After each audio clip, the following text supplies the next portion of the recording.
परंपरा चली आ रही है, बड़े बूढ़ों की जो परंपरा है, जो श्री कृष्ण जी ने बताया है कि अहिंसा सत्यम ग्रोध त्यागा शांति रपेश्वरम दयाबलेश्वरी लोक तो मीरिच्छापलम, वो बात अब भी इस गांव में है। भगवत गीता का 16वें अध्याय का 2 श्लोक है ये जो मैं आपको बता रहा हूँ, ठीक है। वही मैं कह भी रही थी। ये सांदन गांव है, ये सांदन गांव की जो परंपरा जो वर्षों से चली आ रही है वो अभी तक नहीं टूटी है। जो सरकार जो इस गांव में फूट डालो राजनीति का जो देश में माहौल बना रही है वो अभी सक्सेस नहीं हो पाएगा। जो क्या नाम है? हारिस नाम है मेरा।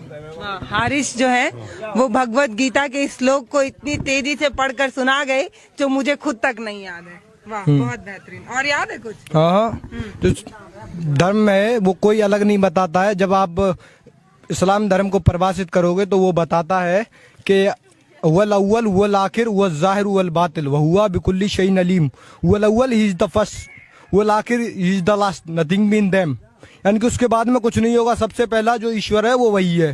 तो इसी चीज को जब हिंदू धर्म में देखते हैं तो वो बोलता है भगवान विष्णु के शिव से शिव नाम में 1000 नाम है। अनाद्यंता, व्यक्ता, अव्यक्ता, भविष्यता, सर्वज्ञ। अनादंता जिसका आदि नहीं, जिसका अंत नहीं, यानी सबसे पहला वही है, उसके बाद में कुछ नहीं होगा, ठीक है। भविष्यता, सर्वज्ञ, भविष्य में सब कुछ जानने वाला।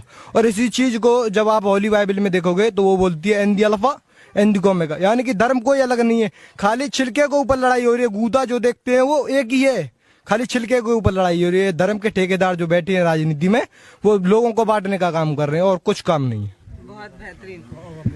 इन्होंने कुरान बता दी, रामायण बता दी, बाइबल भी बता दी। वाह, बेहतरीन। और श्लोक याद है? और श्लोक भी याद है। सारे धर्मों में एक ही बात कही गई है। सारे धर्मों में एक ही बात कही गई है। जब आप कुरान का पहला जो कलमा है वो बोलता है कुल अल्लाहु अहद अल्लाहु समद लम यलिद वलम यूलद, यानी कि अल्लाह एक है, ईश्वर एक ही है और वही सबका पालनहार है, उसी ने सृष्टि को बनाया है। तो इसी चीज को जब आप वेदों में देखे हुए तो ऋग्वेद के मंडल 1 का सूत 7 का 10वां मंत्र है इंद्रम वो विश्व तस्मय श्री हवामय जनेभ्याः अस्माकम अस्तु केवला। ईश्वर एक ही है और वही सारे संसार का पालनहार है। ये चीज लिख रही है वेदों में भी। जो आज धर्म के ठेकेदार हैं वो जाति के नाम पर देश को संप्रदाय के दंगे की आग में झोंकना चाहते हैं और देश को बांटना चाहते हैं। हिंदू मुसलमानों की लड़ाई में वो अपनी कुर्सी को देखते हैं और कोई नहीं देखते। अगर कोई हिंदू मरेगा वो भी हमारा भाई है, बचाने हम ही आएंगे, या अगर कोई मुसलमान मरेगा बचाने हमारे भाई हिंदू ही आएंगे।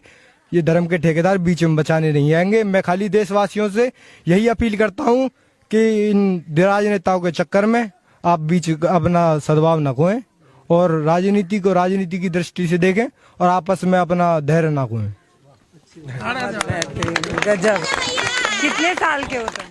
मैं अभी 17 साल का हूँ, अभी मेरा वोट नहीं आया है। बहुत बेहतरीन। इतना सब कुछ कैसे पता है तुम्हें? ये जो श्लोक जो तुम सुना? I know lot of them और दिस, यानी कि मैं सब चीज के बारे में पढ़ाई करता रहता हूँ, रिसर्च कर रहा हूँ मैं पिछले 4 साल से इस चीज के ऊपर। मैं खाली यही देखता हूँ कि सही बात किस किस धर्म में कहाँ कहाँ लिखी हुई है। मैं खाली अहिंसा के ऊपर काम करता हूँ कि लड़ाई भेदभाव और वो आपस में नहीं होना चाहिए लोगों के बीच में, और वो लोग आपस में प्रेम से सद्भावना से रहें। पढ़ाई है और बताओगे? और कुछ बात बताओगे? क्या क्या चाहिए? किसके बारे में?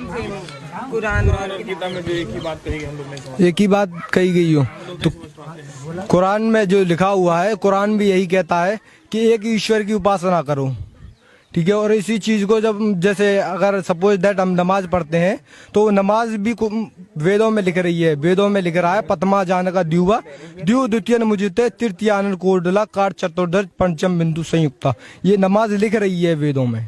जो आज धर्म के ठेकेदार हैं वो आपस में बांटने का काम करते हैं। खाली देशवासियों को उनसे सतर्क रहना।